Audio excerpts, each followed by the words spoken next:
Hi, this is Julie with a quick invitation for you. Last weekend, I had an amazing experience hosting an Improv for Speakers masterclass with the incredible speaker coach, Alexia Vernon. Even though many of you wanted to join us in person but couldn't, you can still benefit from an opportunity to learn from Alexia. This month in the Mother's Quest Facebook group, Alexia is our ambassador and will be sharing tips and resources and answering your questions about public speaking. So if you're not yet a member of the group, come on over to mothersquest.com/community to request to join us. Now onto the show.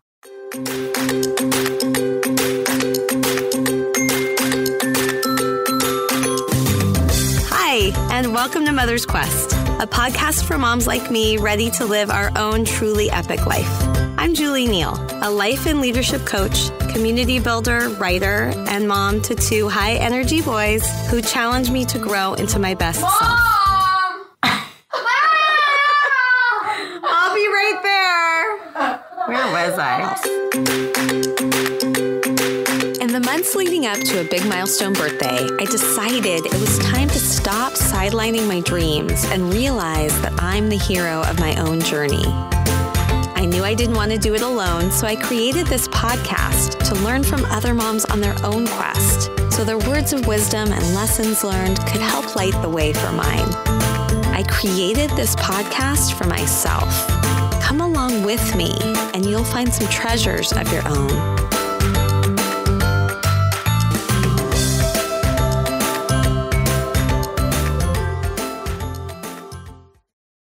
Overcoming Overwhelm. Dismantle Your Stress from the Inside Out is the title of the book written by my guest for this episode of the podcast, Dr. Samantha Brody. Dr. Samantha, as she's frequently called, is a licensed naturopathic physician and acupuncturist and the founder of Evergreen Natural Health Center in Portland, Oregon.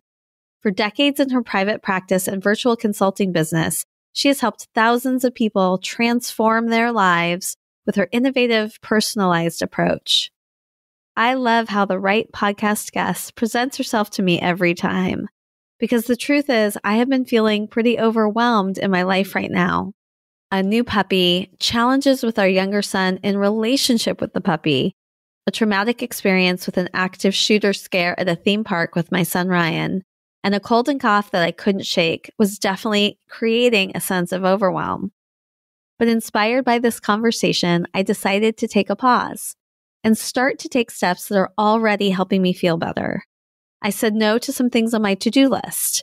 I pushed out the date of this episode's release, and I started shutting down my computer in the evenings. I reached out to Dr. Samantha for a consultation about my health, and my friend, Casey O'Rourke of the Joyful Courage podcast for a positive parenting coaching session. I also posted in the Mother's Quest Facebook group to share what was happening and was met with an outpouring of support. One mother who responded with compassion and to tell me I was not alone in how I was feeling is Anne Ferguson of Mamafuel, the perfect person to bring us this episode's dedication. Here she is. Hi, my name is Anne Ferguson, and I'm the founder and chief nurturer at Mamafuel, a community for mamas who are ready to unapologetically put themselves first. I'm honored to dedicate today's episode to every mama who's ever shown me the importance of taking fierce, loving care of themselves so they can show up strong and whole in their lives and with the people they love. I'd like to mention two women who stand out. As the head of an international family living far from the people and places we were born, there have been many times when I've been solo parenting and have felt overwhelmed. At different points along this journey, I've often thought of Linda, a dear friend of my mother's, who, when her children were in their teenage years, made a life-altering decision. She simply stopped being available to do everything for everyone and chose to put herself first. It seemed like a radical idea at the time, in the 80s when women were meant to be having and doing it all. In her quiet, determined way, Linda was actually a quiet revolutionary. She said, stop. She said no. It was almost incomprehensible. At a critical time in my life, when our family was crumbling and reshaping after divorce, Linda was a wise and mirthful guide to me when I wished things had been otherwise. In the midst of my overwhelm, she always reminded me that my life was the best one I could be living. I've recently had the chance to see one of my own friends stepping into her power as a revolutionary. Judy Otkin, a fellow Canadian living far from home, went into overdrive with her husband Nick when their youngest daughter Lily was diagnosed with a rare and aggressive cancer at age 4. They sought out the best treatments, made tough decisions, relied on their wonderful community, and generally held on for dear life. What struck me throughout was Judy's strength, grace, and ability, even in the most unimaginably terrifying moments, to gift herself time. She credits those moments and her community with keeping her grounded and sane, and she's been an inspiration to watch as her daughter has fought and won her battle with cancer. Today's episode is dedicated to Linda, Judy, and every other mama who has said no to the overwhelm and lovingly taken time to care for herself. I'm excited to dive into the exercises Samantha recommends in today's episode of Mother's Quest, and I know you will be too. Thank you, Anne, for this beautiful dedication, for sharing your stories about Linda and Judy, and for honoring all the mothers who have said no to the overwhelm and have instead said yes to taking care of themselves. Your dedication, this conversation on the podcast, and the challenge and tools that Dr. Samantha invites us to explore have been powerful invitations for me to pause, to look at what I value most, and to realign with a focus on self-compassion and self-care to those things. I invite you to press pause, to release something from your to-do list today, so you have a little more space to listen into this reflective conversation with Dr. Samantha. Then follow through as I will with the values exercise she gives us as our challenge. Share what you discover in the Mother's Quest Facebook group where Samantha will be following up with us. And join me in taking more steps toward overcoming overwhelm. I'm Julie Neal, and this is Mother's Quest.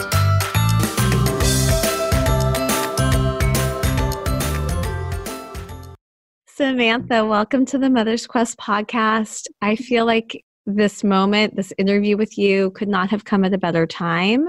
I'm so happy to have you here. Thank you so much. I'm really happy to be here. So, one of the reasons why I wanted to talk with you is you came out with a book, I think it was within the last year, called Overcoming Overwhelm.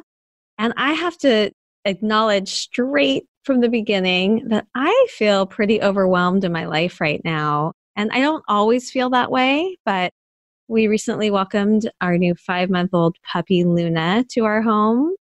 And I have a 15-year-old teenager who's going through like the existential crisis of teenagerhood, and a 7-year-old who's like a teenager who we really got the dog for, but interestingly, we're having a lot of tension around how he's interacting with the dog. And then I have all the other things. I'm also in menopause and dealing with all of the changes that come with that. And just noticing that my ability to cope with things right now doesn't feel as ease-filled as sometimes it does. I'm typically a pretty easygoing person, but I've been just feeling a little bit of anxiety lately. So I can't wait to delve into all of the wisdom and perspectives and tools that you may have to shine some light on where I am right now. And I know that so many people listening can relate and are having their own experiences of overwhelm. Yeah, so many of us. So let's first start with the question I ask every guest. Tell me a little bit about your own childhood and how those experiences have shaped where you are today. Sure. So I was a kid of the, 70s and 80s. I'm also just heading into menopause. I turned 50 this year. And it was the age of latchkey kids. So I came home from school every day from the time I was, 7. My parents were both commuting. I lived in Connecticut. My parents were both commuting into New York. And I would get off the bus and walk the quarter-mile home and stand on my tiptoes to get to the key and let myself in the house. And I took care of myself really mostly. I mean, my parents were very loving and supportive, but not around a lot. And I would say the lion's share of my childhood was really built around that and, trying to navigate a social context that was challenging. The place I grew up in Connecticut, I always say, is she who's prettiest, thinnest, richest, smartest wins. It was this very kind of, I don't know if you remember the movie Heathers from the 80s. Yeah. It was like legitimately like that. And so I was very little and very bossy and very smart and very young for my grade. I was, a little socially behind. I was a January baby. And at that time, kids who were, I was reading at 4 or something like that. And so they didn't really want to have me in kindergarten again. And so I started first grade like 5 months before I turned 6, which would never happen now. So I had a hard time socially. And so I'd say the main things that really shaped my childhood were, being very independent at the same time that I was negotiating and navigating a very complicated social situation and ending up getting bullied in junior high school and, going to boarding school because it was that rough a situation. And so, all of that really, I think, set me up as an adult to be on this path of, compassion and empathy and helping. And, I think a lot of times people feel badly about the things that they went through as kids. And, some of the stuff was pretty rough for me. I also had some medical trauma. I don't really feel badly about any of it. I feel like everybody did the best they could. And that I get to take those experiences and say, okay, how can I take that and use that in a way that helps make me a better person and makes me able to help more people and makes me a better wife and friend and mother now, right? My mom always used to say, I'm not going to do this. She would swear a bit. So she would say, I'm not going to F up the way my mom did. I'm going to F up in my own new and different ways. And, I kind of feel the same way, right? Like I don't want to do what my mom did. The good things, I want to emulate that, but the things that I didn't appreciate, I just want to do those differently. But we can only do the best that we can do. I think about that every single day. And so you are a doctor, and you mentioned that as a child you had your own medical trauma. I'm curious about how that specifically shaped your path and your quest to become a healer. Oh, that's so interesting. To be perfectly honest, I have never given that a thought. So my path into becoming a doctor, so I'm a naturopathic physician, which in the state of Oregon gives me primary care scope. So I work basically as a regular doctor doing exams and sending people for lab work and diagnosing them and prescribing medications where that's necessary and indicated. But I'm also extensively trained in herbs and nutrition and lifestyle counseling and supplements and, different kinds of complementary modalities. And I actually made my way into that I was interested in being a counselor, which is actually more, I think, the thing that drove my going into medicine, the psychological trauma of what I went through with my medical history. And then that saying, I want to be a therapist to help other kids who are struggling. And then learning about body-oriented psychotherapy. I actually studied massage geared toward emotive release at this weird kind of hippie community in Northern California. I shouldn't say weird, but this hippie community in Northern California in the mid 80s. And I was studying this, massage, and then people would process their emotions and then you'd help them work through it. And I learned about naturopathic medical school when I was there from one of my teachers. And when I came home, I was 19, I came home and got the catalog and went, oh, this is what I need to be doing. This is what I want to be doing. And I'd never heard of it. And it was immediately clear that that was the path that I was going to take. So, thinking about it from how did my medical trauma impact my experience as being a doctor, I need to give that some thought because I really have not really considered coming at it from that perspective. But I do think that no question my approach as a physician is to be really clear about what my patients need. Whereas at that time in the 70s, people really weren't physicians weren't particularly conscious about what children needed. They just did what they did and didn't consider kids to have autonomy or needs or emotional concerns that needed to be tended to contextually. So, yeah. As you're talking, I'm thinking about a close friend of mine and one of my all-time favorite podcast guests and a member of the Mother's Quest community, Nancy Netherland. And she has 2 daughters who have complex medical histories, but one who has a current autoimmune disease that has been really challenging and requires her to have regular transfusions and blood tests. And she's had so much trauma related to that.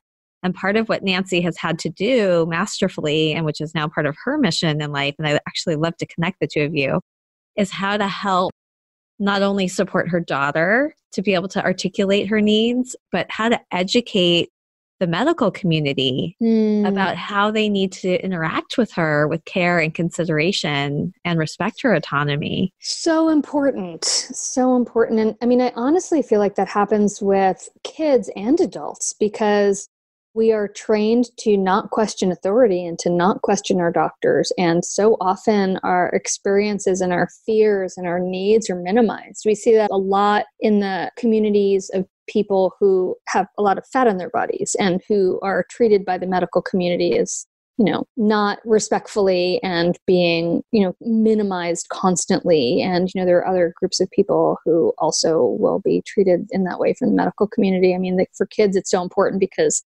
they don't have the skills yet to advocate for themselves, or they're not allowed to. But I think we see that with many different communities and how they interact with our Western medical system. Yeah. I want to ask you one more question here before we move into what I call the epic guidepost. So, sure.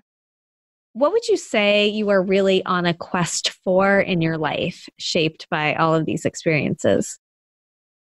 I would say my main goal in life is to live it in integrity with my values, right? And that's something that's ever shifting and changing. And so I don't think that I would say that I have a life quest per se, except to be in integrity and in alignment with what in that moment is most important to me. And that is something for me that's ever changing and ever shifting. The one thing that I would say for sure around that is I have a quest to make a good human, right? To help my kid become a good human so he can leave a legacy on the world, a positive legacy on the world. So that's something that's, I would say, primary. And then I would say, in addition, as far as my work goes, is to help other people do the same thing, because I feel like when people make choices that line up with their values, that their lives are so much more fulfilling. And so that is really what I work to do on a daily basis with my book and my practice and my relationships. I love that. And I feel like that is a good connection to talking about living an epic life. For me, epic has had two meanings. The first is this idea that we're the author of our own story, and that the life that we're living, especially when we're raising our children, should be filled with the things that matter most to us. And I love reminding people that it's live your epic life, not an epic life, because each of us have our own experience of what that would be. Exactly what you were saying, based on the values and the things that are integrity for us. So in addition to living that life where you're filling it with the things that matter, EPIC is also an acronym mnemonic for the guideposts that I believe help us to live that life when we're raising our children. And I'd love to delve into each of these guideposts with you and hear about how they show up in your life. Great. So the first one, E, is about engaging mindfully with our children. So I'd love to hear a little bit more about what you just started to say about how that is such a primary part of your life and the ways in which you are helping your own teenage son, we have that in common, to live a life that's in integrity for him.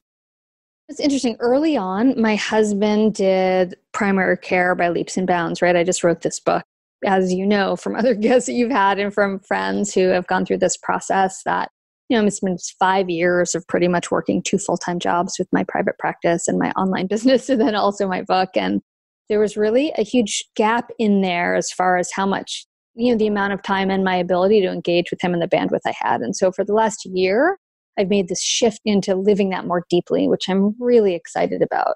I did pass a lot of that onto my husband for a while, which was rough, I think, for all of us. And again, I wouldn't trade having gone through that experience, but I feel really grateful to have that behind me and being able to kind of have this new chapter here where I can really connect more and be there in a different way.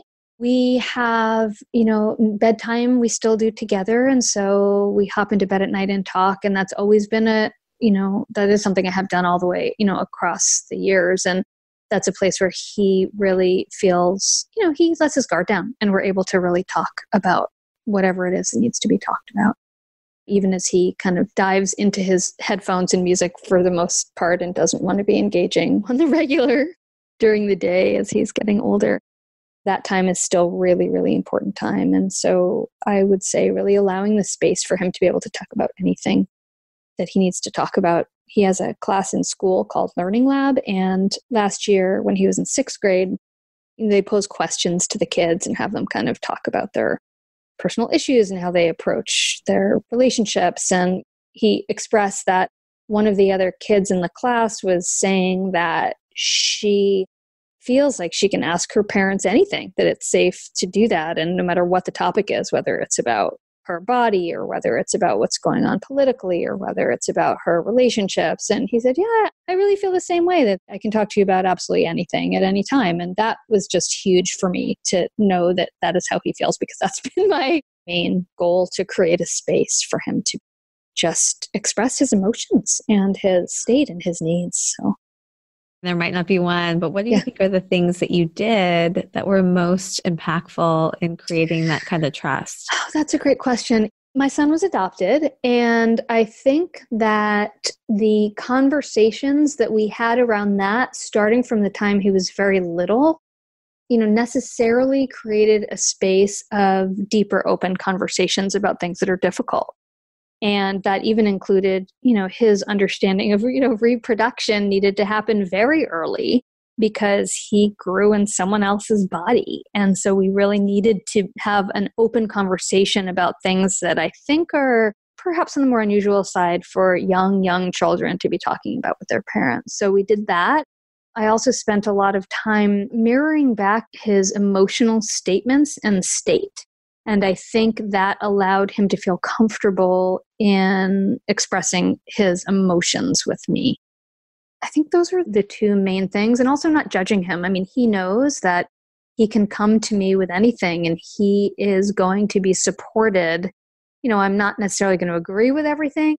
I've just always made it clear that even if he has something that he's nervous about telling me or worried about sharing, that he knows that's a safe space and that he will get extra latitude. For instance, well, I lied about that thing. Okay, well, I'm really glad you told me. Now what are we going to do? Instead of being reactive in that context. Although there's certainly things I'm reactive about. I don't want to say I'm not. Can definitely have short views about certain things. But I think really creating the space and allowing him to be in his emotions and just supporting him in knowing that he really can come to us with anything without getting judged. Yeah. Or me anyway. I can't speak for my husband. They have a very different relationship. So it's so important. We were chatting before we started about some of our common connections. I think we have like 91 common Facebook friends. Oh, really? There are a lot of overlaps, but one of them is that we're both connected through Lindsay Para, the masterminds that she does. And you just closed out a group with one of my most powerful guides, Nicole Lee. I love her. Also been on the podcast. And I always remember one of the biggest lessons I took away from my conversation with her. That conversation was focused on how to have courageous conversations about race with our children. But the premise around really holding a growth mindset for those kinds of challenging conversations has stayed with me across everything. Like allowing there to be space for mistakes, for them to arrive, saying what's really on their mind and not what they think they need to say, just welcoming authentic conversation, which it sounds like. Yeah. I mean, jumping off from the race piece is, it is just one of the difficult conversations that we have. I mean, my kid is not white. So we also have that stepping off conversation as well, right? So we've had a lot of very difficult conversations in that arena as well, both as a white parent of a not white child and just generally about race and our culture. I think when people are having those kinds of conversations, again, like what Nicole talks about with a growth mindset, it changes the foundation of all conversations when you are able to come at it from those more difficult conversations. Absolutely. Let's talk a little bit more now about you and your legacy. The second letter in the EPIC acronym P stands for purposeful and passionate. And this is about the impact that we have in the world beyond our family. What are some of the things currently that you are doing in your life that you're feeling most aligned with the legacy you want to leave? I have to say the book, right? The book and the podcast interviews and really taking, the work I did in the book is really about, I'm heading into my 24th year of my practice this year. And the book was really about distilling down what I do with my patients and my clients and bringing it out to more people. And so part of that is the actual book itself. And then the podcast interviews and the speaking is really helping. I mean, I am more of a kind of one person at a time making a big difference and then looking for the trickle down of, well, that person then taking their experience and bringing it to other people. I'm very introverted. I love public speaking and I'm very good in crowds, but I am it's the being in groups is not something that I enjoy at all. And so really this kind of one-on-one and being able to reach people in this other way is how I really make my impact. Well, I would love to spend some time delving more into your book. Tell me, what are some of the, key takeaways that you hope people will leave after reading it? Oh, great. The book, it's Overcoming Overwhelm, Dismantle Your Stress from the Inside Out. And it's actually a 4-step process where people, I walk people through start to finish of looking at what's most important to them, looking at their values, how they want to feel physically, how they want to feel emotionally, and then looking at what their roadblocks are for lining up their choices with their values and how to put together a team of people and community to support you in your process to line up your choices with your values. And then next is really looking deeply at what are the stresses that we have. And this kind of loops back to how we started the conversation, this piece about, well, what exactly is overwhelm? And I think about it as this accumulation of stresses that we have. And I think a lot of times we really do look at this, well, these big things, right? I have a new puppy and I hit menopause, rather than the accumulation of all of the things which then fill up. I think about it as a bucket, right? It fills up the bucket. And so we have a few big things that happen or one big thing, and then it just spills over and ends up leading to whatever our weakness of choice it is, right? Whatever our body's weak spot is. So that might be a health issue like back pain or digestive issues, or it might be actually feeling anxious, or I'm putting in air quotes here, overwhelmed, right? It's different for everyone.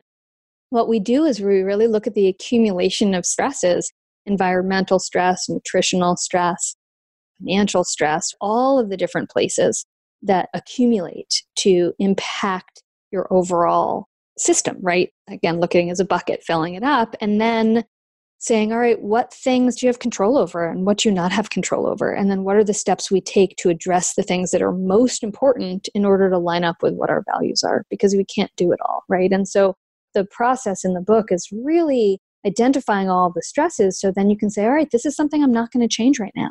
This is something that I'm not willing to move toward. And this is something that's non-negotiable. And this is something that's really low-hanging fruit, right? I can go ahead and, hire someone to put the trim back on that my husband took off 6 months ago to try to fix something, or, whatever the thing is, if we have the resources and privilege to do that. And if not, saying, all right, I'm going to do it myself.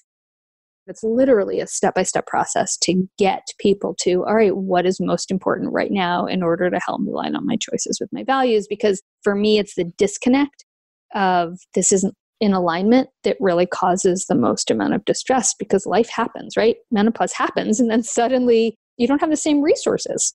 And now what? We can no longer juggle all the things. So now what? What gives? And obviously you could get rid of your puppy, right? It's going to be less stress if you get rid of your puppy. Most likely you are not going to get rid of your puppy. So, now what? So how do we negotiate that in a way that, and if that is something that needs the focus, then something else has to give. And what does that need to be? And it's okay to say no, or to say, this isn't this thing that I made a commitment to right now. I'm not able to see through. I will make sure that I pass this on to someone who can take care of it for you. But how can we make this work? Right? Whatever those things are.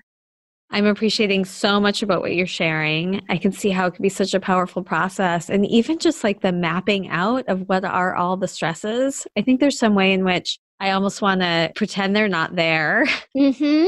But I think that actually visually representing them and putting it all on paper would almost immediately alleviate some of the stress. It's so interesting because so for some people, that's the other piece with this. It's so individual, right? And so some people are going to write them all down and they're going to drop into a panic.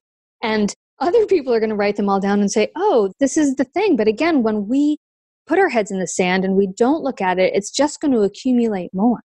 And so the process of identifying it can sometimes feel stressful, but then you go like, okay, anything that I'm not going to do right now because it's not reasonable, because I don't have the bandwidth, because it's not the time, I'm going to put that aside for now.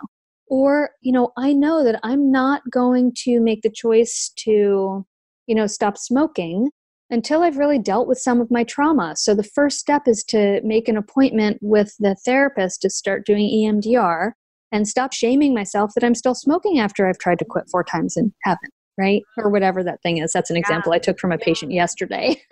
And the other thing that you said that was like ringing bells for me is when we feel like our life is not lining up with our values, it creates the overwhelm. And I think that is one of the number one things about the stresses in my life right now is they're leading me to be living my daily life in a way that doesn't feel in integrity. That may be the thing that's causing the most stress of all. So an example of, I was listening to your interview with Rebecca Barucki just before we hopped on for the interview. Love her too. She was talking about how, even though she's so much about trying to empower her community and people to take care of themselves and to reach out for help, that she had not been going to therapy and that she realized it was time for her. And a friend, I think, helped her do that.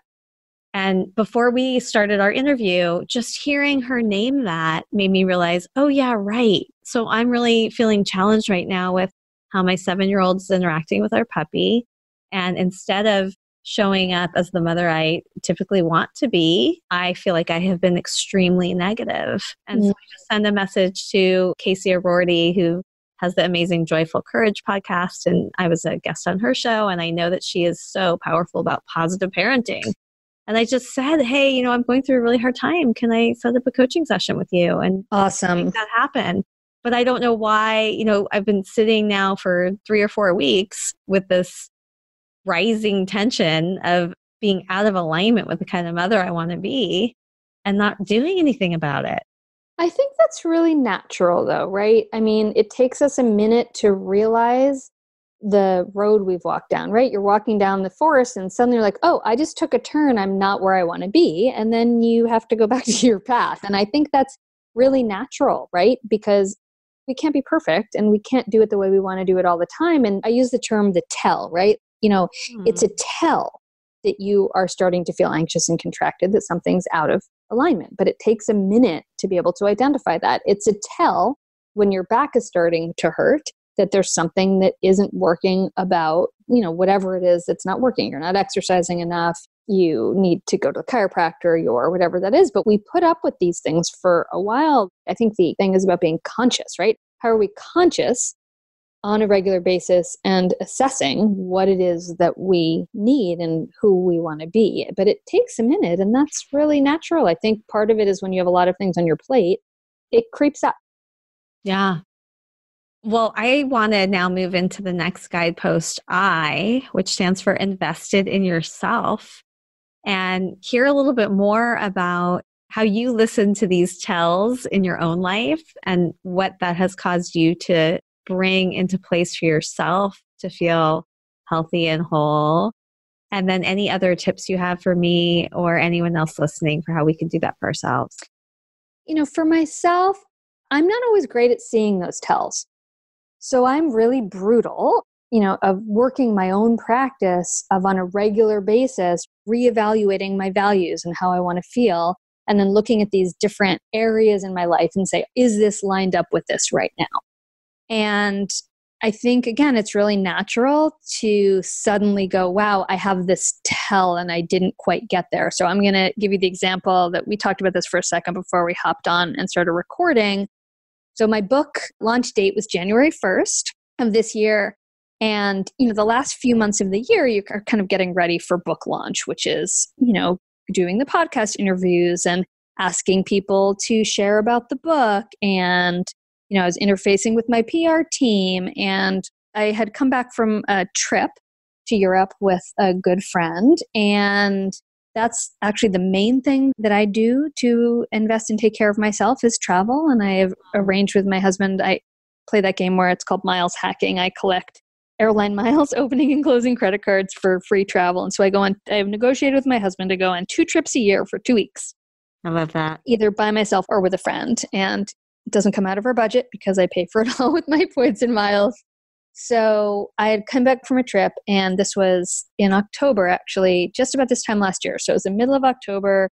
And when I came in the house the next day, my kid greeted me in the morning, and we're in the kitchen. He goes, don't open that cabinet.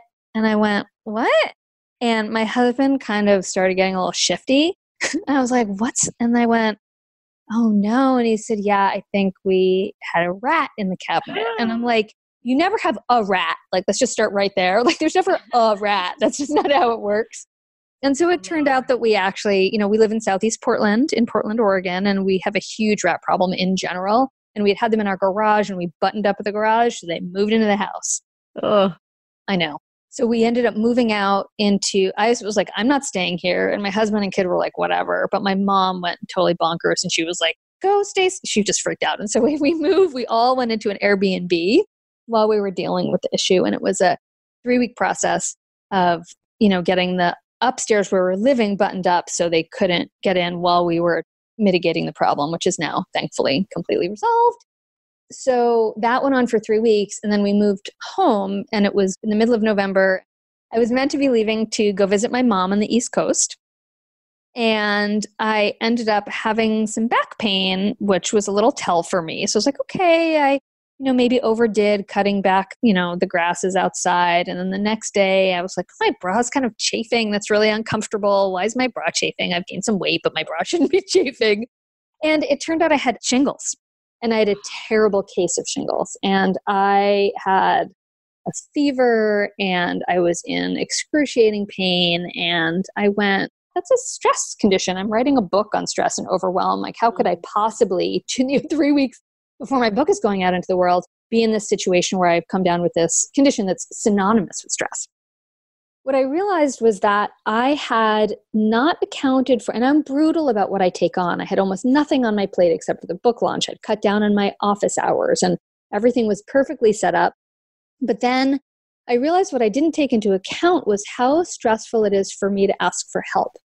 I am not good at that. And it causes me an immense amount of duress to ask for favors from friends, which is ridiculous. I shouldn't say ridiculous, which is unnecessary, because my friends are perfectly happy to help me. And if they can't, they would just say they can't. And it really should have been as easy as that. But what I realized at that time was the stress of, okay, I have to email that person and see if they're willing to share with their community and, all of my online friends. And it pushed me over the edge in a way that I didn't anticipate. And so I had this huge tell, and I went, okay, this is not something I can do. And it may affect how the book sells, but I'm just going to narrow this list down to the people who I really feel comfortable with them saying no, and my being able to know that they're going to say no in a really gracious way. And that was a game changer for me. I mean, I still had to go through being sick, and my launch of the book was different than I would have expected it to be. But I think that we do get these tells, and that in general, it's important to continue to be aware of where our stresses are and what our overwhelm looks like, and prioritizing and being brutal about what we say yes and no to. Part of the process in the book is writing down those values and how you want to feel, and a little index card. And I literally, every time I look at my calendar and I make my daily schedule and I look at it, I have it on my desk at work, and I actually even have it in my bathroom, because I really want to make sure that on a daily basis, I'm making choices that line up with that. But even doing that, sometimes things happen that you don't expect. Sometimes you don't account for things. And so, there's this huge piece for me about we can't shame ourselves for making poor choices. And I started to do that and went, that's not in integrity with my values, right? And so shifting gears there and saying, okay, I need to do this differently.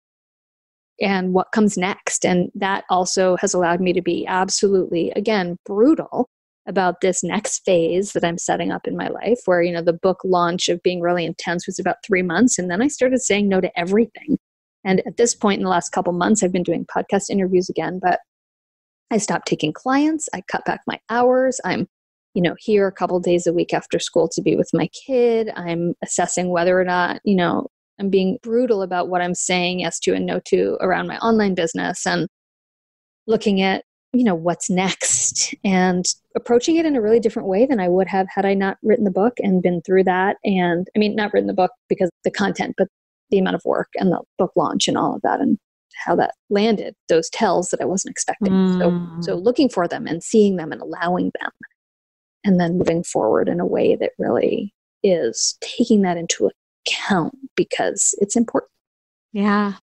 I so appreciate this. And one thing I'm noticing about it is how we go through different phases in our life. And sometimes we can blow right through and over these milestones, or what I call these windows of opportunity. And it sounds like, as your book kind of came to a close, the intensity of the book launch, you had this window and you seized it to really get introspective and extremely intentional and make some changes. Yeah, I call it a pause, right? I know we talked a little bit earlier, I think, about Lindsay Para, and she's someone we have in common in our communities. And she has really, really pushed me on that. I'm going, I want to know what's next. And she's like, how about nothing? And that's been amazing. And it really has changed. It really has changed things for me. I'm super grateful for that push. Yeah. So powerful. We are at the last guidepost, C, which stands for connected to a strong support network. It makes sense to be looking at this now after talking about Lindsay and how she's part of your support network. I would love to hear, what are some of the other people or places or things that have created a sense of connection for you so that you don't feel like you're alone on your journey? My husband's amazing. He is one of the most supportive humans I've ever met. He's a Zen rock, the man. And so that's really great for me to have that kind of stability, because I'm more of kind of historically, I've been more on the drama side of things, and he has been incredibly stabilizing for me. I have a wonderful therapist who I love. I have worked with Lindsay from a business and personal perspective. And I have a few really close friendships. And I would say that I used to be someone who had a huge network of acquaintance friends, and I don't really do that anymore. I spend a lot of time by myself and reading, and that's really, really important to me as an introvert. And then I have a few people who one of my girlfriends, her name's Stephanie, we talk on the phone a couple times a week. And then a few other friends that I connect with less frequently, but also deeply, because that's really, really important to me in the relationships I have. I mean, of course, I have some superficial things too, but for the most part, what I really need is those deeper friendships. I don't really have a community in the more typical way that people think about that, because for me, what's really nourishing, especially having a job where I am supporting people deeply emotionally all day, kind of in the way a therapist might, because when you're working with someone in a holistic manner on their medical issues, it's never just about the physical issue, right? It's about their choices and their values and their needs. And so my community, I keep a really tight circle. Thank you for sharing all of that glimpse into the epic guideposts in your life. We're going to move soon to you giving me and anyone who wants to say yes a challenge. But before we do that, I'm really wondering, what are some of the biggest lessons learned or challenges that you maybe are still moving through on your quest?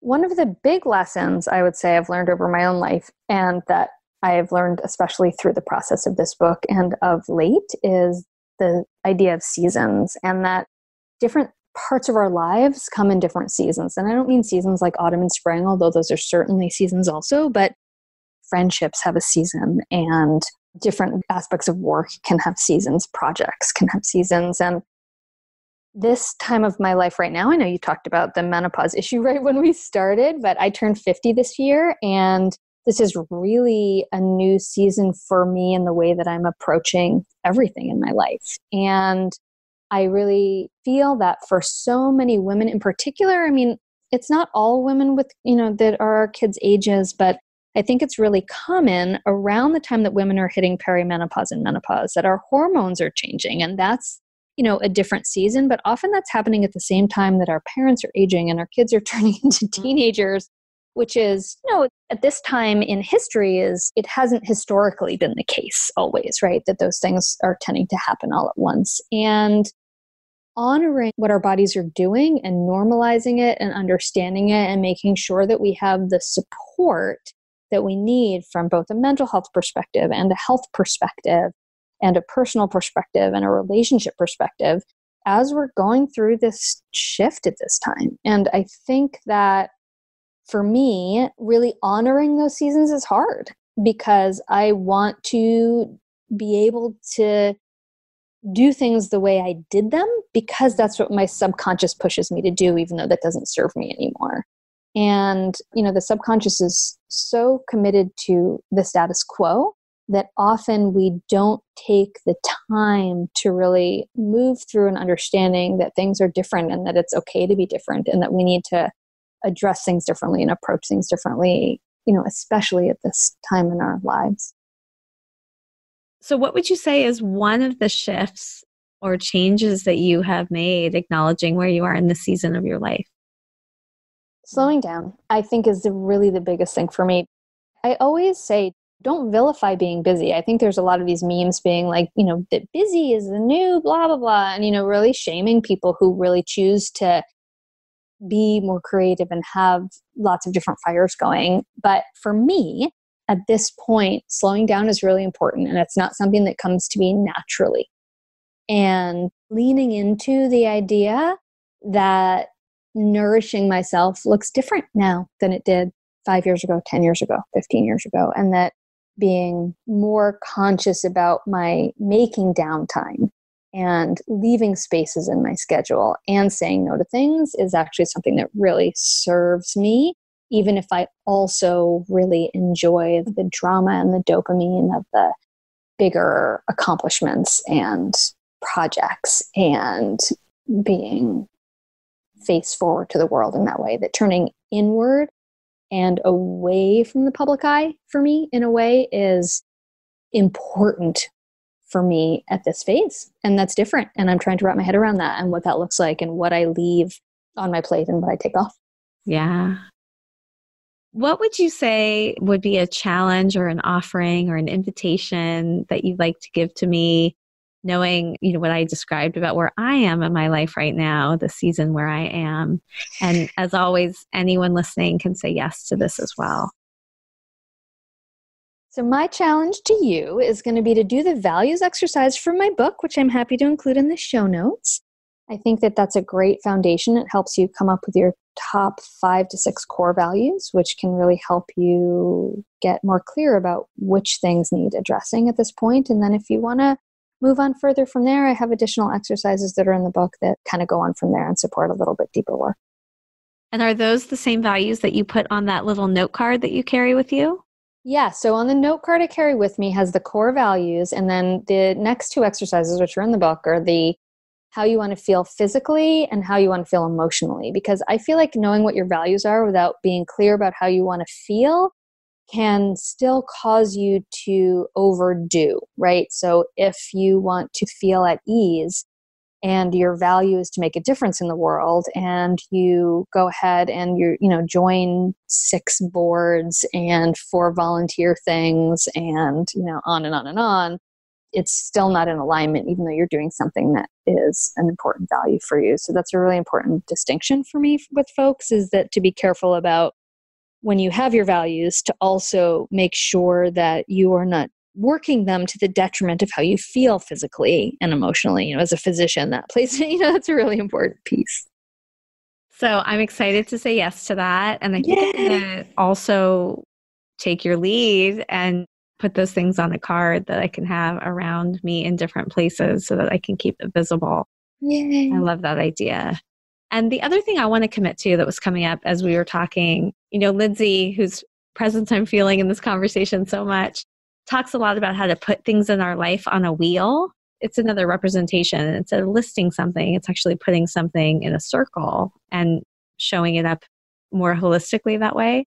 And even though this is like kind of a negative thing, I feel like I want to do a stress wheel because I want to see it all. And then I want to be able to branch out from each stress point. What are some things I can do for each of those? Oh, that's maybe really it's going to become a wellness wheel, but the seed of it will be what are the stresses. interesting. I wonder if you take the values and then you kind of branch off from each of those the things that are impeding that value from a stress perspective, and then you branch off from there rather than circling the stress. I don't know what's going to work for you, but something like I feel like if you do that, then it's, you have the main, it's fractaling, right? You have the main circles, and then the circle off of it is what gets addressed, and then it can fractal off from there. I'm going to play around with it. Yay. Let me know how it goes. I'm super excited. I would love to actually work that up as an exercise for people.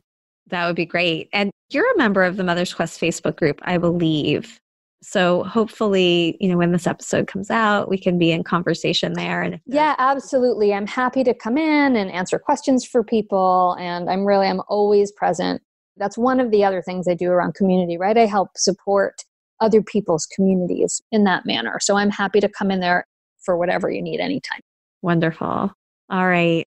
Well, thank you so much for this conversation today. I already feel lighter. Yay. And more grounded simultaneously, both of those things. And I want to just take a few minutes now to acknowledge what some of my takeaways are from the conversation and then welcome you to do the same.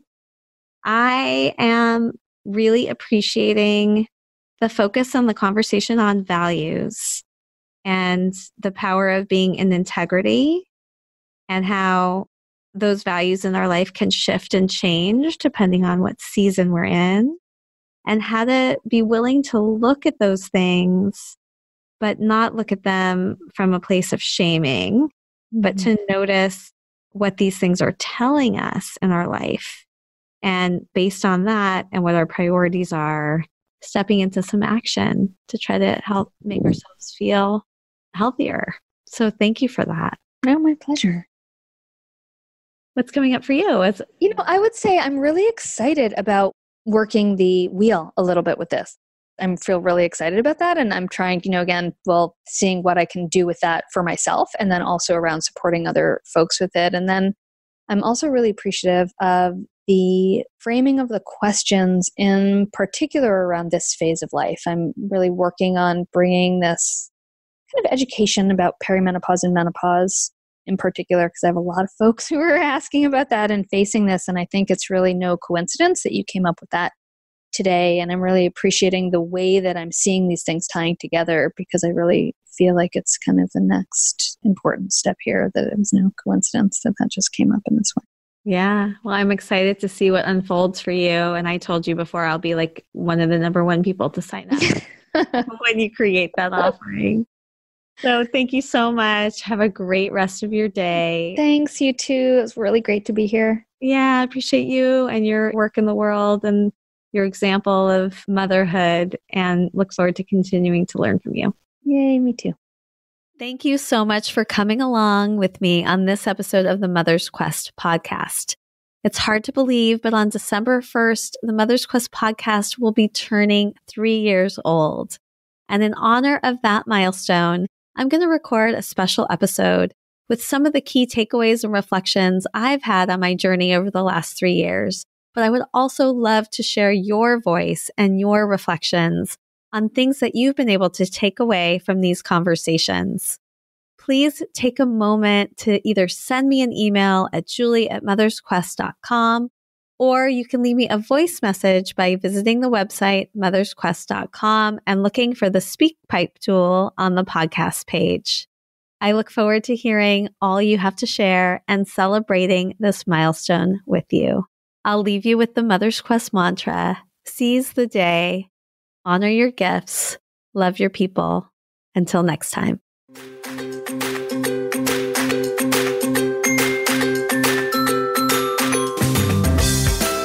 Thank you so much for coming along with me on this episode of the Mother's Quest podcast. I hope this conversation sparked something that will help you live your epic life.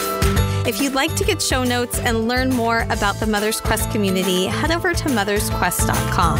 And while you're there, I would love it if you would follow the prompts to subscribe, leave a review, and help us spread the word.